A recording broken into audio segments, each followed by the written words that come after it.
What's going on, everyone? So a lot of you have been recently asking for a budget competitive list for Star Wars Unlimited, and I'm here to bring you a spin on the Tarkin Yellow archetype, which is an extremely budget-friendly archetype, but also extremely competitive. In a recent cash tournament, it's even reached a top 8 slot, so you could definitely do some major work with this. And if you've watched my videos as of late, you've seen me go up against Tarkin Yellow, and you've seen me put cards in my main deck explicitly with consideration of Tarkin Yellow.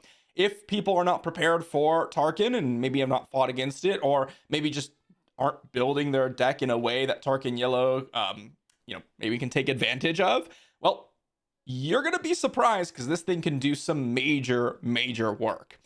If you want to pick up any of the cards here, I believe this list in particular comes to about $42 on TCG Player. You can use my link in the description down below to help myself and yourself out with picking up this list. Let's talk Tarkin and Tarkin Yellow explicitly. Now, Tarkin, for those of you that don't know, is a command villainy leader that has an action. You can pay 1 resource to give an experience token to an Imperial unit. Now, we didn't get a whole lot of new Imperial units, but we did get some very important cards to kind of make the deck truly powerful.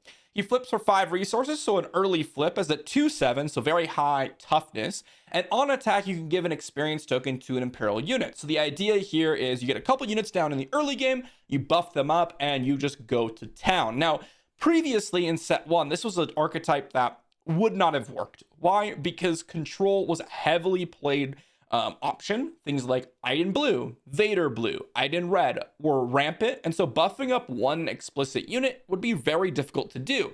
What's different in set 2? Well, for one, there's way less control. Control is a very hard archetype to play at the current moment, but also we have Lurking TIE Phantom, which is basically completely knocked out a majority of control decks, if not just the meta being a little hostile to control decks. Lurking TIE Phantom can't be killed by Overwhelming Barrage, it can't be killed by takedowns, it can't be killed by Power of the Dark Side, it basically can't be killed by like 90% of the things that you would think to kill it. The kind of cards that come into mind that do deal with Lurking TIE Phantom are like Traitorous, Make an Opening, and then straight up combat damage. So if you are prepared for, a Lurking TIE Phantom, you can deal with it, albeit very difficult to do so. However, Tarkin Yellow really makes it so that TIE Phantom is hard to deal with, at least combat-wise, because you're going to pump it up with all these experience tokens. And TIE Phantom is by far the most powerful card in our entire deck. We oftentimes want to see this in every single game that we're playing. In fact, basically any game that we're playing, we want to see Lurking TIE Phantom. But that's not the only card that kind of makes this deck function, because we can't build an entire deck around one single card, because there's a very large amount of time that we're not going to draw. So what other Imperial units are we running? Well, in the earlier games, we have, or earlier portions of the game, we have ISB Agent and TIE Fighter. Both of these become, well, 1 resource plays that you can then use Tarkin actions. So you can go 2/4 ISB Agent and a 3/2 Space Unit, both very powerful. TIE Vanguard here, 2/1 for 2, but gives an experience token, so essentially 3 power, 2 toughness. Also a Space Unit, another thing we can put experience tokens on. We have Seasoned Shore Trooper. Some people run Seasoned Shore Trooper, some people run Piet. I prefer Shore Trooper. Piet gives you the ambush for like big vehicles, but it does not do as much damage, and I see this list as more of a tempo aggressive list. So Seasoned Shore Trooper has worked a little bit better for me. It's also an Imperial that can put experience tokens on it. 3 copies of Incinerator Trooper. This is a specific one, as in some matchups it'll completely take over the game. In some matches it'll straight up die. But the idea is you get an Incinerator Trooper down, you put an experience token on it, and suddenly it just kills everything because it deals damage before the defender can deal damage. So you can oftentimes just control the ground arena completely. Snow Trooper Lieutenant just kind of acts as like a secondary surprise strike, allowing you to attack with an Imperial unit, get some buffs going. 7th Fleet Defender, also an Imperial, 3/2 Space Unit shielded, very well protected. You can put experience tokens on it nicely. We talked about Lurking TIE Phantom, and at the top end of our curve, in terms of things that we are going to normally play in terms of the cost, is TIE Advanced. Nice 3/2 Space Unit with giving you 2 experience tokens to a friendly Imperial unit. By the way, that could also be Tarkin himself. In terms of, well, what else we got going on in the deck? Well, we got one important package, which is the Triple Dark Raid package. We could, of course, pick up things like a TIE Phantom and a 7th Fleet Defender, which is essentially a 3 resource just attack for 3, and then draw that card because it returns to your hand at the end of the phase. realistically, what we're looking for are things like TIE Advanced, ATST, and in the later stages of the game, a Reinforcement Walker. TIE Advanced is an amazing one because this comes down, gives you 2 experience tokens, still gets to attack for 3. Great when that happens.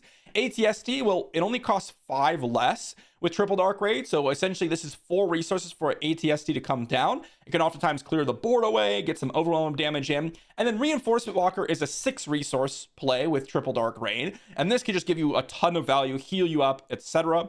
And then what do we have? Besides, kind of the Triple Dark Raid package and all the vehicles, we got a couple of tricks to kind of keep us in the game. We have swoop downs to make our space units just kill the enemy ground units for essentially free. We have prepare for takeoffs. This could help us search for vehicle units. We should never miss on this. We should always at least hit 1 thing, if not 2. I'm playing prepare for takeoff because Lurking TIE Phantom is just that important, and we can get some major value with that. No Good to Me Dead is a really nice tempo play, can knock out some leaders for a couple turns or a unit that might help us race. Surprise Strike's just getting in some extra damage. And then Overwhelming Barrage is a classic, super powerful kind of one-sided board wipe. And then to kind of round it out, we got a couple copies of Traitorous.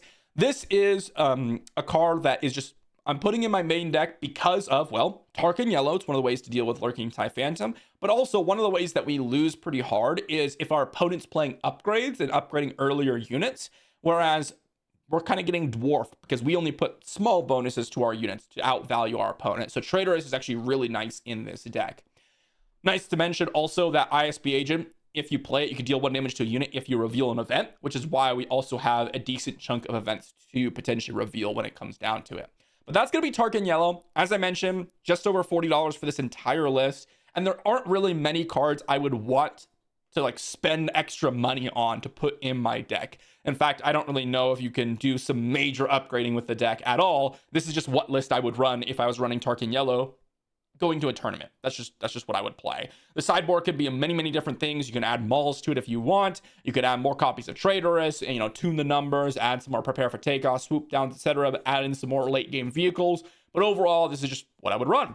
So without further ado, let's dive into some games and check out some Tarkin Yellow. Into our first matchup, we're against Mandalorian Blue. Now, this is actually a pretty hard matchup for us because of the fact that Mando Blue can just exhaust all of our units, which can be pretty tough. We definitely have to get rid of one of these events. I think I prefer getting rid of the swoop down because I plan on going with ISB Agent on turn 1. And I think because of that, I'm going to go ahead and resource this TIE Fighter, seeing as I can go ISB Agent into 7th Fleet Defender.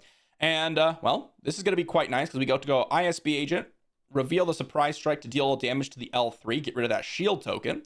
And then we get to go put an experience token on ISB Agent. And if they play an upgrade, that will be, well, slightly unfortunate. But overall, that's a pretty nice start for us. There's a TIE Fighter and a 7th Fleet. I'm definitely going to go ahead and resource one of the 7th Fleets because I'd rather have the versatility, even though I did resource that TIE Fighter earlier on. But here, if they don't have an upgrade, we can easily just kill off their L3, or we can go with Snow Trooper, attack, put an experience token. We can go Snow Trooper plus TIE Fighter. We can just play out the 7th Fleet. We can Surprise Strike plus TIE Fighter. We can experience token plus Surprise Strike. It's one of the things about Tarkin Yellow that makes it, well, reasonably powerful, is the fact that you get so many different options with Tarkin. Here, what I like is 7th Fleet Defender, just to be as resource efficient as possible. Not to mention, we just don't really have a nice way to split up our resources. There's a Traitorous, and as I mentioned, Traitorous is exceptional in those decks that are trying to buff up their units, and this is a matchup where Traitorous is going to be excellent. Now, we can Surprise Strike into L3, but they're just going to buff up their, L3, just get in a ton of damage. I don't really see a reason to go ahead and do anything else but just attack in for a bunch of damage with the Snow Trooper Lieutenant, play out a TIE Fighter, and then pump up the TIE Fighter with the Grand Moff Tarkin here, because next turn, I want to go ahead and Traitorous their L3, right? That's just going to be a nice little value play. So let's go ahead and pass. There's a No Good to Me Dead, an ISB Agent. I like No Good to Me Dead. I think I just resourced this ISB Agent. I think Traitorous on the L3 is going to be a pretty straightforward play this turn, and then we can maybe do some other things going forward. But they probably want to get an upgrade on a unit so they can start exhausting things immediately. And if they just go all in on L3, then it's going to be really nice for us. If they go split it up with L3 and C3PO, of course, it depends on what they play, but we could end up stealing a C3PO as well. Let's see what they've got, though. They're going to put a devotion on C3PO. All right, we're just going to traitorous the L3. And as I said, an extremely, extremely valuable play there with traitorous. There's a Mandalorian's rifle, and look at that. We'll just go ahead and trade in. Boom. They played a bunch of things, and we got massive value from that, right? Because what's going to happen here is we get to flip Tarkin. We get to attack, give an experience over to 7th Fleet. We get to attack in with both of our units here. And now we have a bunch of tricks. We have double surprise strike. I'm going to resource one of them because I'd rather have prepare for takeoff. But also no good to me dead for the Mandalorian, which is going to be amazingly useful. Here, we're just going to go ahead and no good to me dead the Mandalorian. They're going to Razor Crest here, bring back a probably devotion. Yep. We're just going to go ahead and kill the Razor Crest and just get some value going. They're going to devotion, probably exhaust the TIE fighter there. And in this spot, I could hit, but I can actually kill. I can go Tarkin, attack Mandalorian, give an experience to Snowtrooper Lieutenant, and then attack into the Mandalorian with surprise strike to kill it. And again, we are just heavily favored. And now I could choose TIE Advance plus Lurking Phantom, which I could play both next turn. And I mean, we are just crushing this deck. Like, if Traitorous wasn't a thing, we would be struggling. But I feel like even though we are the aggro deck here, Mandalorian, if they don't have any units on the battlefield, they do a lot less things because they need units to put upgrades on. So controlling the board is definitely a relatively solid option usually. And it looks like they have, well, their third copy, or is it the third copy? No, just a second copy of Devotion. So very, very powerful from our opponents here. Let's just go ahead and get a TIE Advance down, pump up the TIE Fighter, attack in for 5, play a TIE Phantom, and then pass. And now, I mean, we just, again, have so many things in our hand. I think here I'd rather just resource this ATST. And they could play another upgrade on Fen Rao. I mean, they are drawing pretty well here. Ooh, and a Luke there. Wow. Okay, so they have Luke.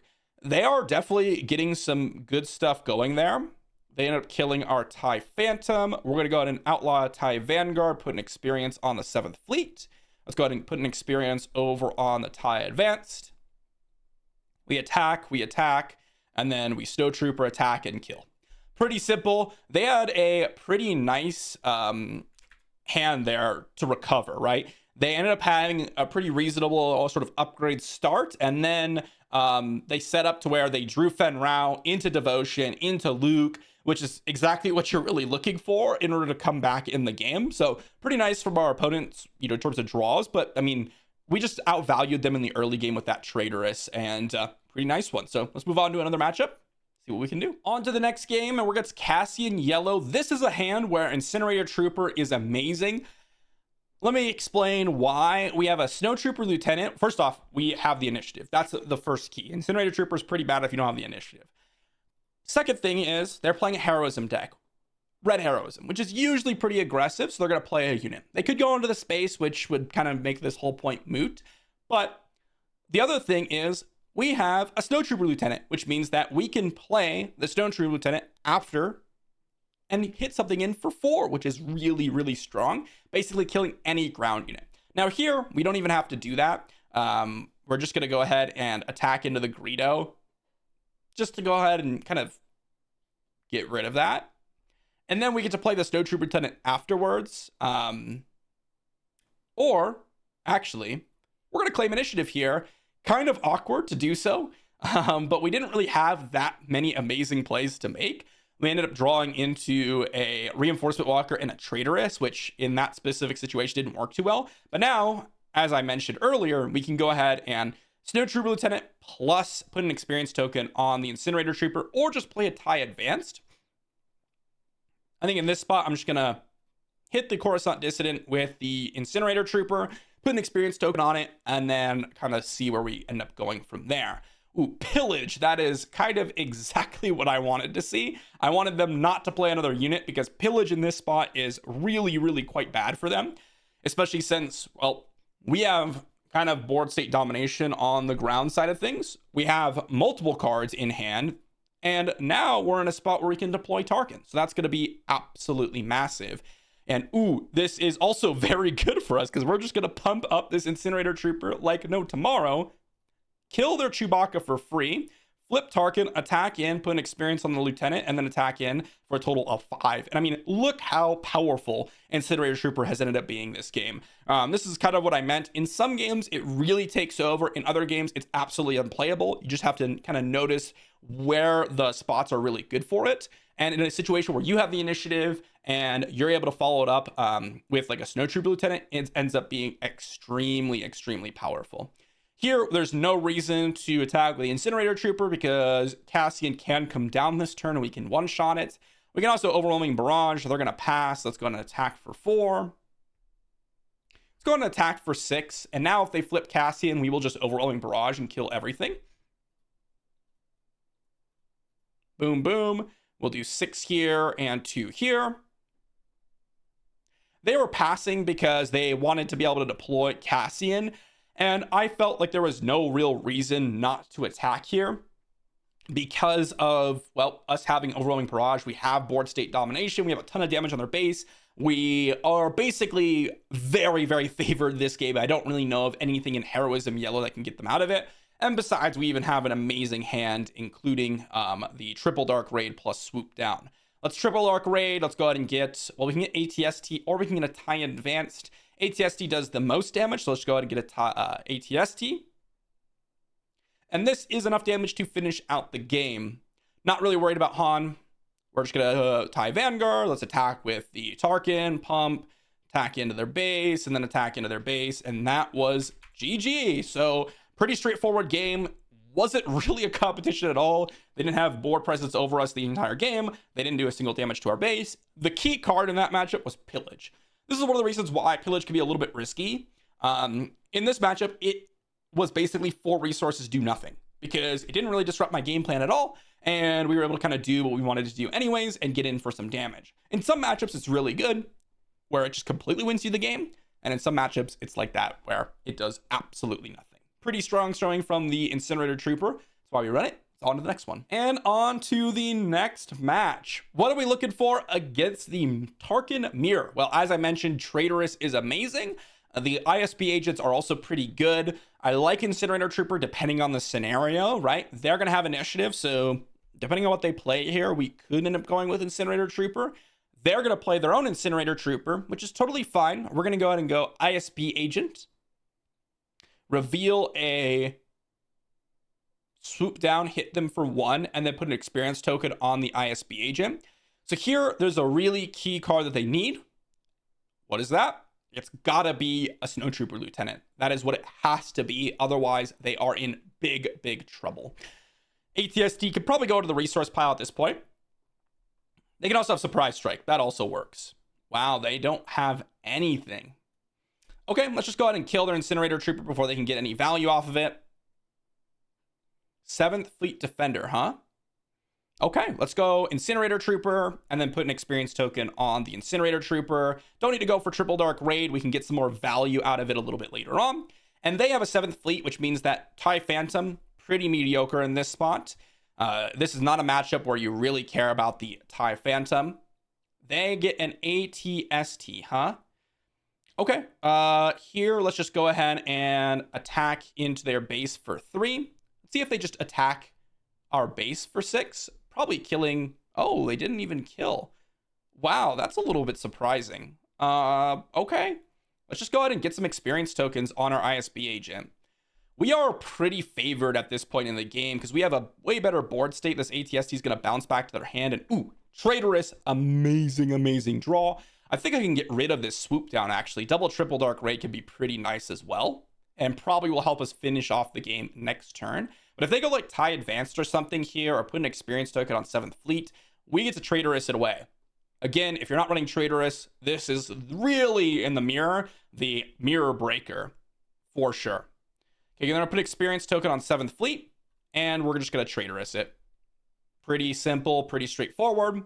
They literally just wasted an action giving us an additional power. This is essentially how that worked. And now we have complete board domination. We're going to be able to flip Tarkin just as they are, but they're going to have something pretty good. My guess is that they're holding on to like a TIE advance. So that's what they wanted to follow up the fleet defender with.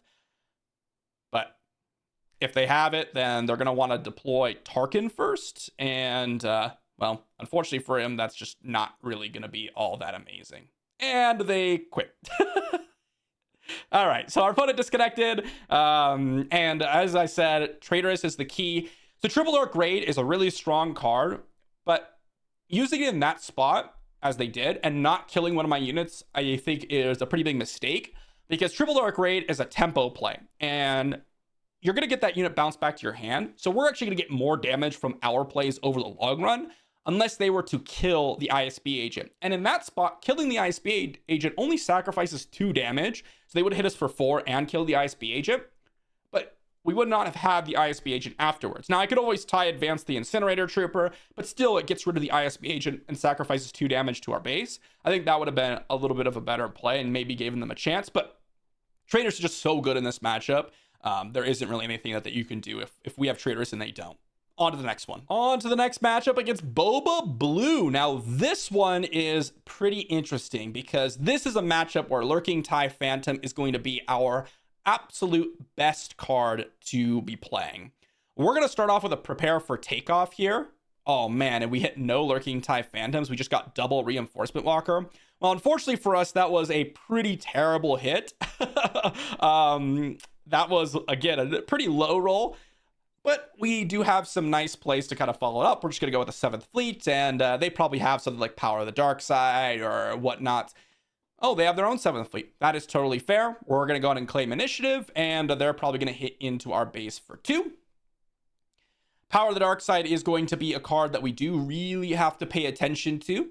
I like 1 Snowtrooper Lieutenant. Actually, I think I could resource probably the Reinforcement Walker pretty safely.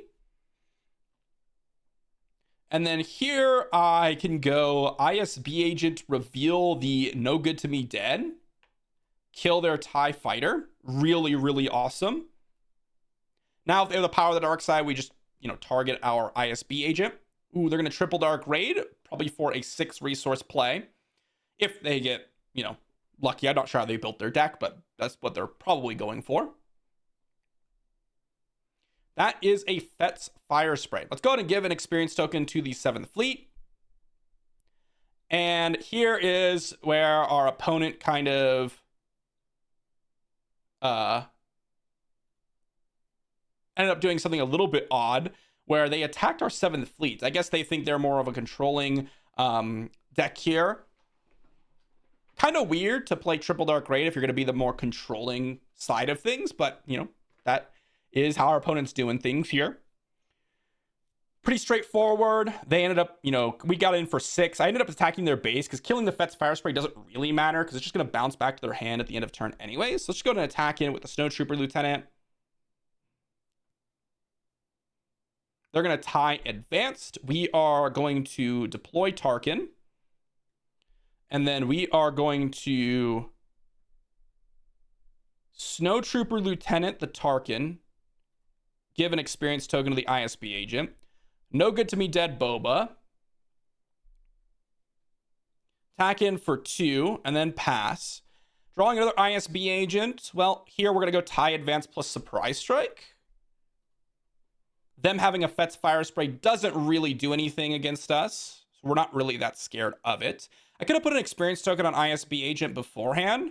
And that might have been kind of the game breaker there. We might have needed to have that happen. Let's go attack in with Tarkin. Give an experience token to the Snowtrooper Lieutenant.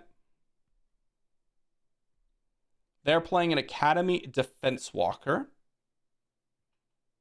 Okay, let's just go ahead and... Do we want a Surprise Strike? I think we just Surprise Strike kill their Academy Defense Walker. Let's play a TIE Advanced on the Snowtrooper Lieutenant. And now we attack in for 5, attack in for 2. Remember, they'd be at 25 if we got that additional experience token down. So that is something that you do want to kind of keep in mind. Let's see what they've got here. Academy Defense Walker is, well, a little surprising. I haven't seen the Academy Defense Walker. in the Bobo Blue decks quite yet. They can't quite kill me. They have a total of 12 damage. So we get 27. So we are, I'd say, pretty favored at this spot. Okay, they're going to attack in. Let's attack for 3 here into their base. Even though we could have attacked with a Snowtrooper Lieutenant, I think getting in with a TIE Advanced makes a lot of sense. Because normally, if they have like a Sentinel or something, they would have played that immediately. And besides, even if they deal with a Snowtrooper Lieutenant, okay, well, they don't have anything. I was gonna say, even if they deal with a Snowtrooper Lieutenant, we could have TIE Advanced on the Tarkin and ended up winning. So again, this matchup was a lot different than I thought it was going to be. I haven't really seen this vehicle Triple Dark Raid Boba Blue oriented deck quite yet. Usually Boba Blue is a little bit more controlling and lurking TIE Phantom's the card that you wanted, but if I had gone that route, it would have been pretty bad for us. The all-star of this game was the ISB agent, alongside the No Good To Me Dead. Prepare for Takeoff actually ended up doing pretty much nothing because we hit double Reinforcement Walker, so we couldn't even set up our draws. But ISB agent killing the TIE Fighter and then No Good To Me Dead kind of locking down Boba enough for us to kind of close out the game was perfect. So pretty good one, and on to the next. On to our next matchup against a Bosk Yellow, and this seems like a reasonable hand. We have a lot of tricks, but we also have a turn 1 and turn 2 play. I think here I could safely resource this No Good To Me Dead because I'd rather have the more aggressive tricks. And I'm just going to go with the TIE Fighter turn 1 into a Tarkin experience token. Stolen Land Speeder, huh? Interesting. They're going to deal damage to the Stolen Land Speeder with Bosk. Let's see if they have a nice little... Oh, they have Daring Raid. Okay, so they made a 4-3 on turn 1. Kind of cool, kind of cool. I like what they got going on over there. I think that's pretty cool. Gonna go ahead and resource one of these surprise strikes. I think in this spot, I'll just attack into their base for 3 and then play a 7th fleet. Not used to the Daring Raid plus Stolen Land Speeder. I think that was unnecessary. I suppose they think that they're gonna like just take too much damage this game. So they wanted to avoid us, attacking into the Stolen Land Speeder. But I feel like if they wanted to avoid damage, they just Daring Raid the TIE Fighter and then ping the Stolen Land Speeder. And then they get to go ahead and ping it again next turn. And they take the same amount of damage. So I think that was a little bit strange, to be honest. Here, I think we just resource one of the TIE Advanced. And we can go Triple Dark Raid if we would like to. I think we just attack with the 7th Fleet Defender first up. I'm kind of curious. They put the death mark on the shielded unit, which makes me think they have like something to capture it. That's what I'm thinking, is they have something to capture the 7th Fleet Defender. But to be honest, drawing 2 off the death mark is not scary at all. That is not what this matchup's going to be about. It's going to be about kind of closing out the game, especially with the 25 HP base that they have over there. Makes it a lot easier. Triple Dark Raid, this is the key turn where you're really looking for it. Wow, they're going to Jeddah City, huh? All right, let's Triple Dark Raid, and ooh, look at that. That's an ATST. Let's just grab the ATST here. We're going to be able to kill their Stolen Land Speeder and hit them for quite a bit. Oh, yeah. As I said, I thought that they were going to have some sort of capture mechanic. But they had a Relentless Pursuit, which means that they can't capture the 7th Fleet. Again, I think they put this on the wrong target. And they claim an initiative, which is, again, weird, I think, because they could deal a damage to the 7th Fleet Defender, get rid of the shield. Our opponent really isn't using the kind of Bosk action, where it's really powerful. Here, they're going to deploy Bosk, so pretty nice one there for them. Let's just go ahead and attack in for 3. Let's attack in... Actually, do we want to attack in, or do we just want to go experience token on the TIE Fighter? I want to go for max value and go experience token on the TIE Fighter, attack in for 3, flip Tarkin, TIE advance the Tarkin, and then attack in for quite a bit and put an experience token on the shielded unit. And now we are just heavily advantaged. I'm going to resource this ATST here.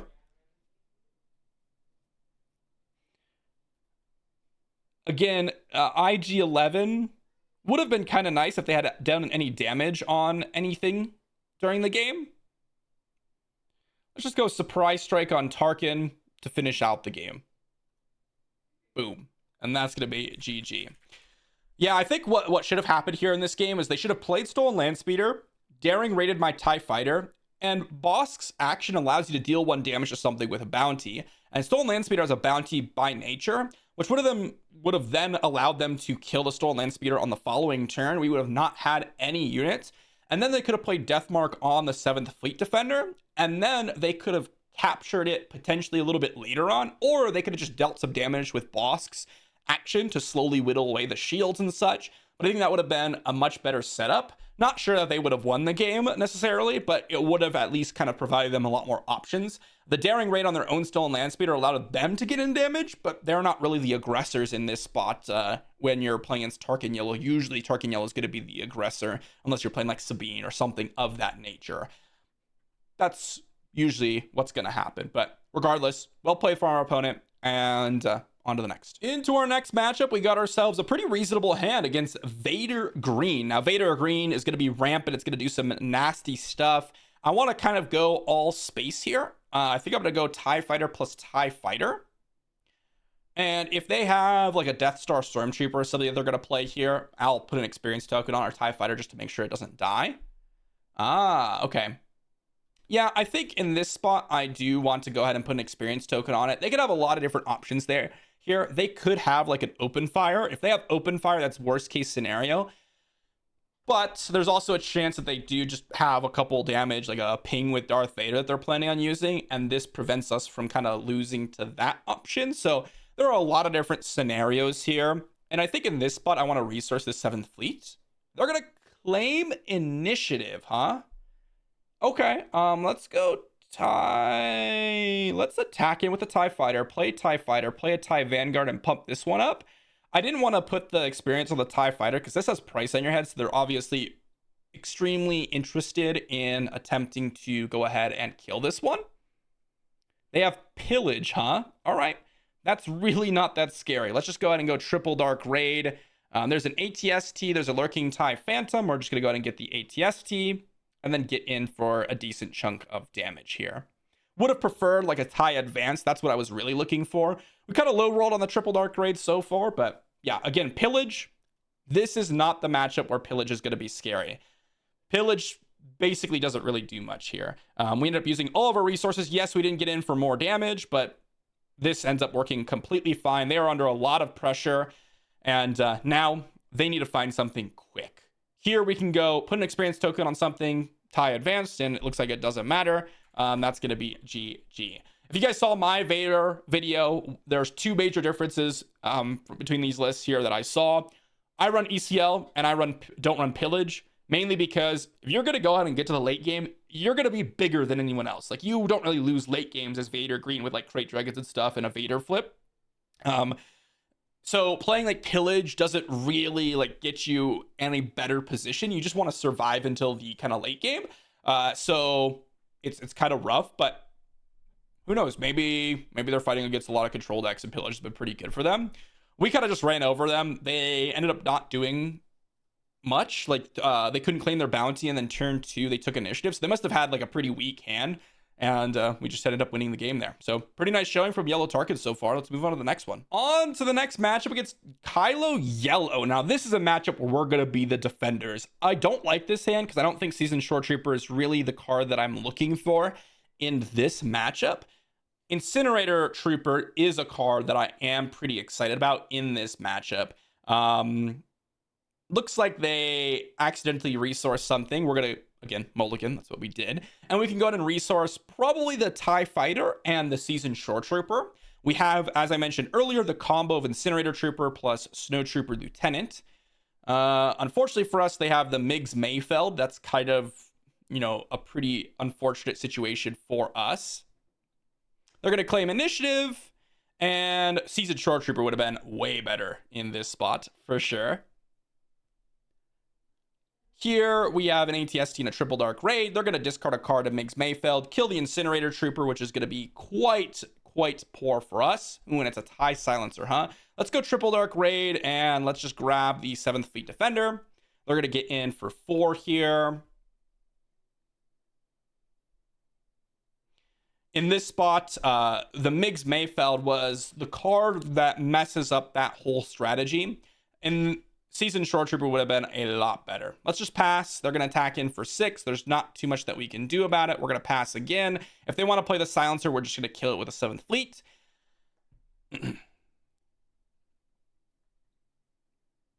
All right, now we're going to claim initiative. Greedo. So they had another ground unit for them, which is pretty unfortunate. We didn't draw any events here for the ISB agent, which is also pretty bad for us. So we're just going to go ahead and go ISB agent, TIE Vanguard, and see where we end up going from here. ISB agent, no reveal. That's really sad. Pretty bad draw from us, to be honest. Arm to the teeth, huh? All right, that's pretty bad for us as well. Let's go ahead and give an experience token to the ISB agent. They're going to be able to attack for a ton of damage here. TIE Vanguard, pump up the ISB agent. They're going to get in for approximately 1 million.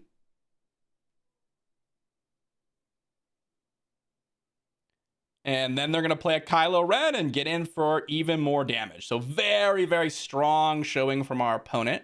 Ooh, Overwhelming Barrage was a fantastic draw. That is kind of what we were looking for. Let's go Overwhelming Barrage on the ISB agent and just kind of get rid of everything here. We get to go 2, 1, 2. So 2, 1, 2.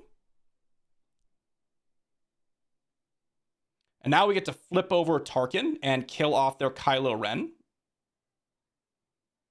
Oop, they did hit an event off of Greedo, so, you know, that could be pretty reasonable for them.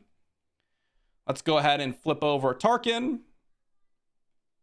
Now we can kill Kylo Ren here. Chaos of War, huh? Ooh, that was a good one for them. Attack in, and then pass. If they have another Chaos of War, that's going to be pretty good. Looks like they have it because they resourced extremely quickly.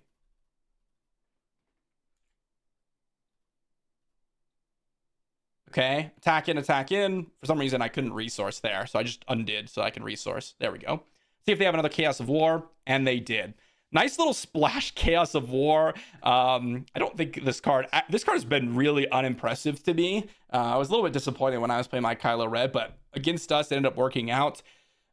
The big thing there is we went with the Incinerator Trooper play, and that's a spot where it would have been pretty bad. If we had just keep the Seasoned Shore Trooper hand, I think we could have had a really good chance at winning this game.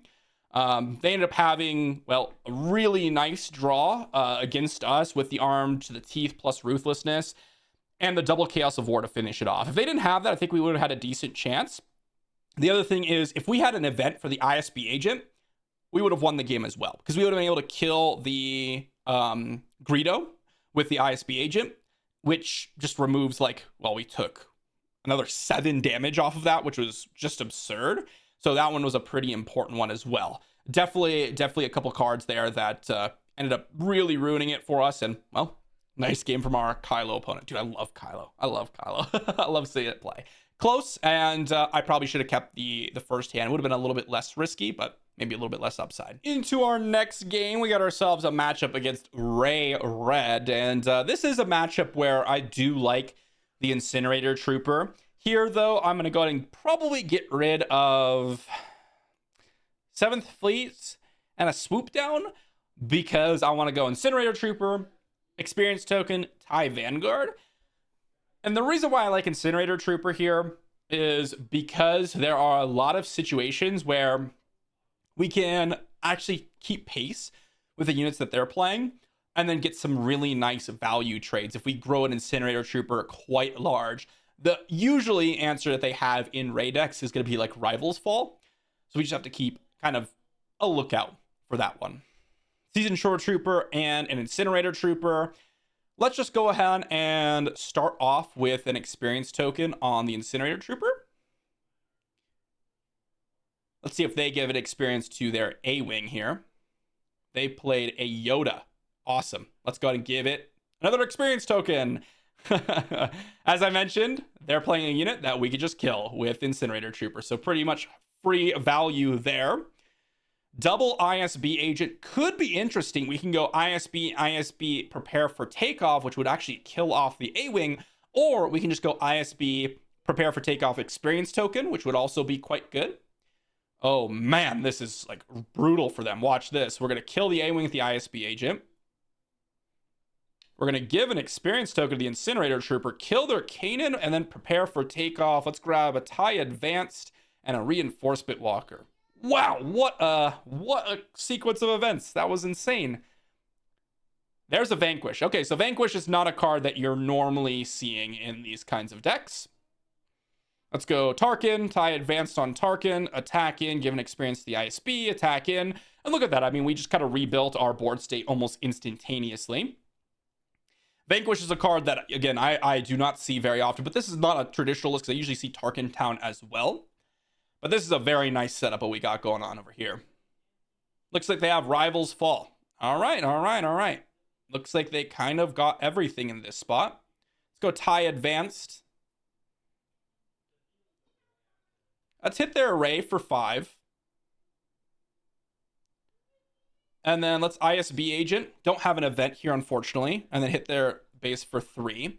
We're kind of drawing a little bit poorly here over the last couple of turns. We just draw unit after unit after unit, which is really not what we're looking for. We're really looking for tricks at this stage of the game. Wow, okay, so they have a Forces with Me. What a couple of cards that they've had in hand. What an insane turn of events, huh? Let's go experience token on the ISB agent. Now we are actually kind of losing here. Let's go TIE Advance, TIE Phantom, TIE Phantom. Oh, wait, whoops. Get in for 2. I thought I clicked it, but I must have misclicked it. Let's resource a 7th Fleet. Yeah, Forces with Me. They had the answer plus the Force with Me. Although we also had a really nice draw at the beginning with the Incinerator Trooper, but that's why I kept it, knowing that we could grow it up to 4 power on turn 2. They're going to hit my ISB agent here. Let's just go ahead and attack with the TIE Phantom to start us off. And I'm planning on getting down a Reinforcement Walker here. Get in for some more damage. Let's get a Reinforcement Walker. I will draw a Surprise Strike, and then let's pass. No Good to Me Dead. That is a pretty nice one. That's the type of trick that I was really looking for, to be honest. That and like Surprise Strike, those types of cards. Depending on what they attack with first, they almost certainly are going to be attacking with. They might have other Forces with Me, which would be good. But we're going to just No Good to Me Dead the other one. There's a lot of Restore over there. There's Restore 6 right now. So that is going to be pretty brutal for us to deal with. But No Good to Me Dead is going to help with that. They could have like another Rivals Fall, but that wouldn't be too crazy, to be honest. I'd be tempted to kill off Rey, but there's also just a possibility where that it's not necessary. And we could play every card in our hand plus put an experience token on something, which would be pretty nice. So we're going to have to see what our opponent starts with. They're clearly trying to figure out how to actually, get through this game. And if they're thinking this long about how to deal with what they got right now, it's going to be pretty tough for them to win, especially considering that we have a lot of things going on over here as well. That's an Obi-Wan. Okay, let's just go ahead and let's prepare for takeoff first. Let's get an TIE Phantom and a Vanguard. Okay, so here, let's attack with the Obi-Wan. Ended up working out that we did not actually go ahead and kill the Rey, so that's a little bit unfortunate. But Luke is still going to be exhausted next turn, so they're definitely grinding it out here. Huh? Okay. So I will draw the TIE Fighter. There's no reason to heal up here. Okay. And then let's just go ahead and go TIE Vanguard, pump the TIE Phantom. TIE Vanguard, pump the TIE Phantom. Put an experience token on the TIE Phantom, and then attack for all the damage. GG. And yeah, that was, well, pretty nice from them. And then, oh, pretty nice from us, pretty nice from them.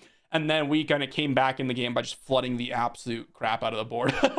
But yeah, the ISB agent on the A-Wing was really nice to finish it off. The Incinerator Trooper did exactly what I was hoping for, which is get into a position where we could just kill off all the units. I did not expect the Vanquish, and I also did not expect the Forces with me. Although, you know, playing a Ray red deck, this is kind of like the new Chirrut red deck, right? You're playing like Kanans and Yodas and stuff, so it's not surprising to see Forces with me. It's just not a card that generally I see a lot because it's a little bit more situational, but it ended up working out for them, and pretty cool you know, list coming up against it.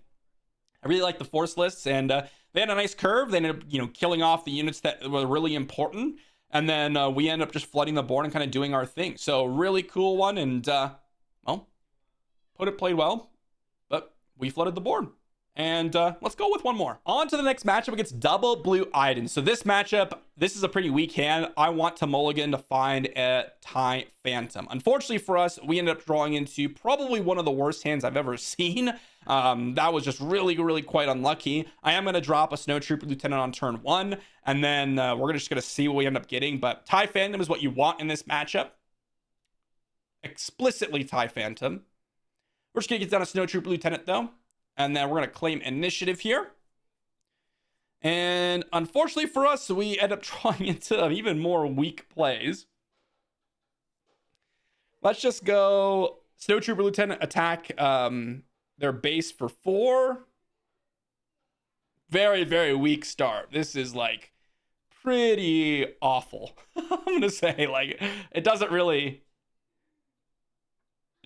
do a whole lot. Ooh, into some more weak draws. Like, this is not what you want. You don't want overwhelming barrages or reinforcement walkers usually when you're playing against the Iden blue deck.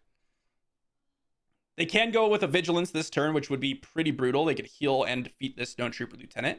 They have a million cards in hand. They have a make an opening. So let's go triple dark raid. I suppose we will grab the TIE Phantom because that will bounce back to our hand. Let's attack for 4. And then let's go ahead and give an experience token over to the Snowtrooper Lieutenant. And then pass. As I said, they have a million cards in hand. Once again, we've drawn pretty weak here. Really looking for more Triple Dark Raids. We wanted the TIE Phantom a lot earlier. We didn't want the Traitorous. We don't want Overwhelming Barrage. Like, all of that is just kind of weak. All of it was just kind of weak. Let's play out the TIE Phantom. Let's give an experience token. Let's flip Tarkin and then give the TIE Phantom another experience token. And then pass. A couple ATSTs. Again, not what we were looking for. We're really, really looking for Triple Dark Raids. We're looking for TIE Advanced at this point. That type of stuff. Entrenched, huh? Entrenched does it. Entrenched does a decent amount of work here. Do I want to kill the Dr. Pershing? Do I even care about Dr. Pershing? I don't feel like I really do. Let's go Seasoned Shore Trooper because it's a 4-3. Let's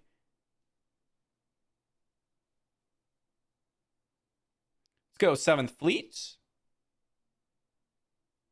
Again, they have a million cards in hand. Preventing them from drawing additional cards doesn't really do anything. Let's attack the base, get an experience token over here on the 7th Fleet.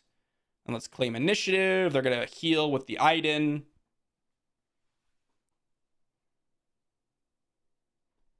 And they could have like a Rivals Fall. They could have a Vigilance, a Takedown. Takedown kills my unit. Oh, man. Really not interested in the cards that we've drawn here. Overwhelming Barrage can kill Iden, but do I even care really about Iden? Let's go Seasoned Shore Trooper to start us off.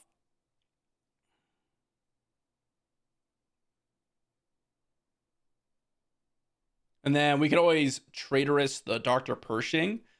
That's a Rivals Fall. Okay, let's just Overwhelming Barrage here. And then hit Iden and Pershing. Let's claim initiative. Entrenched is a nice way to deal with the TIE Phantom. Man, where are our TIE Advanced? Where are our TIE Phantoms? Look at how many cards they have in hand. That's so crazy. It's so cool to watch, to be honest. Let's go ahead and resource this Traitorous. See if they like an over or a super laser blast. They have like a million answers in hand. That's just how this works, you know?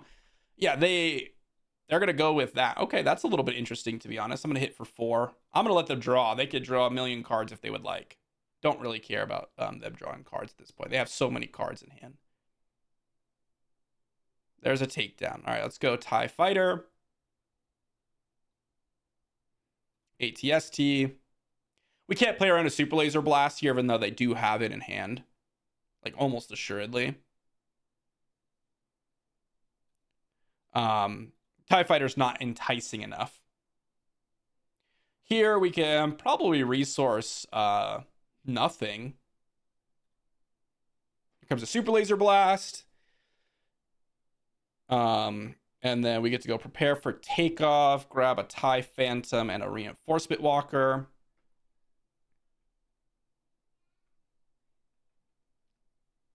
There might be worthwhile reasons to actually go with a defeat upgrade card, because that's really one of the best ways to deal with TIE Phantom. Get an experience over on TIE Phantom. Double no good to me dead. That is not a card I want to see at all. That is not a card I would want to see at all. Ooh. I mean, they're running out of cards in deck. It might be that we could just kind of grind them out.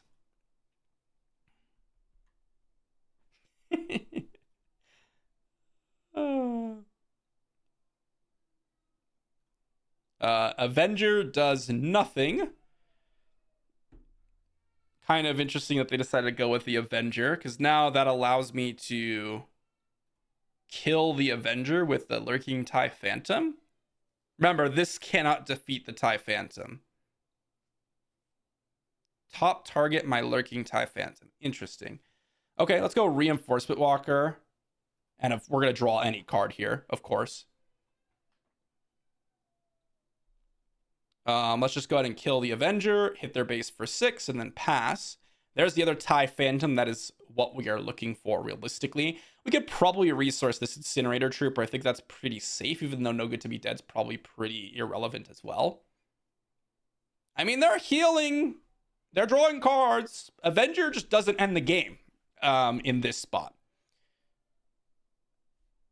Rivals fall, huh? All right, let's put an experience on the Lurking TIE Phantom. They have another Entrenched. All right, let's play another Lurking TIE Phantom. Let's go TIE Vanguard, pump up this TIE Phantom. The reason I'm doing it this way is because I could have played the ATST, but if I did that, then I would be under threat of something like a make an opening on the TIE Phantom, but now we've avoided that. Here, I don't see a reason to resource anything. They've gone through a lot of cards here. These TIE Phantoms are the way to go. It's like how you win the game against these control decks. Look at this. I mean, if we had a TIE Phantom earlier on in this game, the game would have been so much easier to kind of go through. Imagine like turn 2, a TIE Phantom. Spark of Rebellion, huh? Then you take it away the ATST. That's my guess. Oh, okay. They're going to take away the Surprise Strike. A little bit surprised on that one. Entrenched, part a million. Nice. Let's just play an ATST. And if they do something else, I'm just going to take initiative. They claim initiative. Okay, then we could just go put an experience token on the TIE Vanguard. Drew a Triple Dark Raid. Probably just go ahead and get rid of the Traitorous. It can steal Dr. Pershing, but I don't know if that's really going to be relevant here. Super Laser Blast. Sure, let's go Triple Dark Raid. Grab a TIE Advance. Let's put some experience tokens on this TIE Phantom. So now it just kills a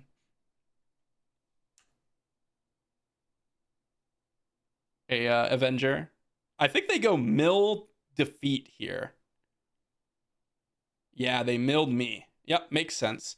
Let's go ahead and attack in for 3. Let's go. No, let's go with the prepare for takeoff. Let's go 7th Fleet. Play out the 7th Fleet. Put an experience token on the 7th Fleet and then pass. That is a lot of cards here. No Good to Be Dead's pretty bad. I mean, yeah, we're going to start taking damage off of our library, but so are they unless they have restock. They probably have restock if they're playing a control list like this. I'd be surprised to not have seen a restock.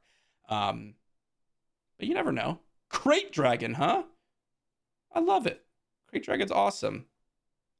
Let's just go ahead and put an experience token over on the 7th Fleet. There's restock here.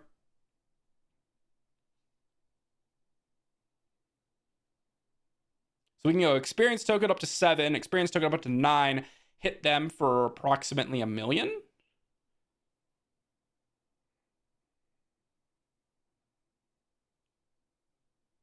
Crate Dragon, huh? I love it. TIE Advance experiences on the 7th Fleet. Ooh, do damage to the base, huh? They claim initiative. They need to have their last Super Laser Blast in hand. They must have the last Super Laser Blast in hand. Let's go TIE Advance yet again. Snowtrooper Lieutenant attack in for 11. Pass.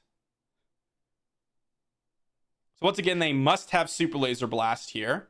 It's not unlikely that they have it. But there's also a chance that they don't, right? The bottom 9 cards, it had to have been in the, or it would have had to have been in the bottom like 11 cards.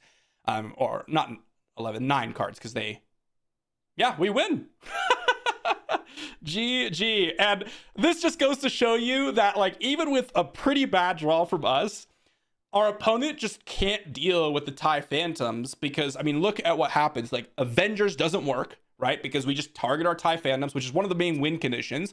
If they're trying to play Crate Dragons, that just comes down so late that doesn't really do too much. Yes, you could play the Crate Dragon, but I mean, look at this matchup, right? This is one of the reasons why Tarkin Yellow has been so popular and my control is so garbage. Like, we won with 5 cards in our library. That's the point where control should just have no problems winning. So that was pretty funny. They even, like, Rivals Falled our Tarkin. They drew, like, I don't know, double. They drew 6 off I Am Your Father plus 4 off Dr. Pershing. They drew an extra 10 cards and they still didn't get there with this list, which is kind of funny. I mean, I thought we were going to lose, to be honest, in that middle part of the game. But when they played Avenger, I was like, oh, do they not have any other play to make where they have to play Avenger to my Lurking TIE Phantom? Little bit weird. I mean, look at these TIE Phantoms. They're unkillable. Rivals Fall doesn't kill them. Super Laser Blast doesn't kill them. Takedown doesn't kill them. I Am Your Father doesn't kill. Like, nothing kills them. Nothing kills them. The only thing that kills them in this, what we saw, was make an opening, which is why I try to play around it, make sure that you never had 2 toughness. But, of course, or Entrenched also deals with them, right? But that's, like, only 2 cards in their deck. So, yeah, we got there. We ended up getting a massive hit. We kind of went through everything. We even drew a lot of our, like, awkward cards. Like, we started off with Snowtrooper Lieutenant into Snowtrooper Lieutenant. That is some of the weakest options that you have as this deck. Like, if I went like TIE Fighter into Snowtrooper Lieutenant, that would have already been better. If I went like TIE Fighter, TIE Vanguard, TIE Fighter turn 1, TIE Fighter, TIE Phantom, like, there's so many other options, and yet we still end up getting there. So pretty awesome. That was a nice game to end it on. I think our opponent, like, didn't do anything wrong. It was just like, I mean, obviously I didn't know what was in their hand, but it didn't seem like they were doing anything crazy. It was just that their deck just did not do well against ours.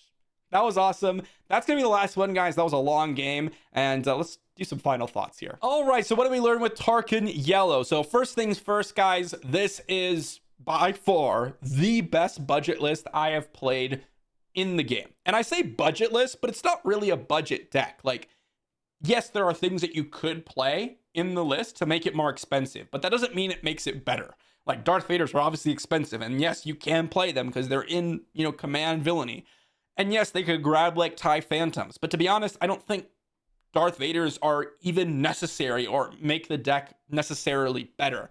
This is $42 for a very competitive list, and you even see us take down some pretty amazing lists. That last game against Control is one of the reasons why Control is so difficult to play nowadays. It just makes the whole archetype so much worse because of TIE Phantom. We didn't even get a lot of TIE Phantom games in. We ended up seeing how powerful TIE Phantom could be in that last matchup.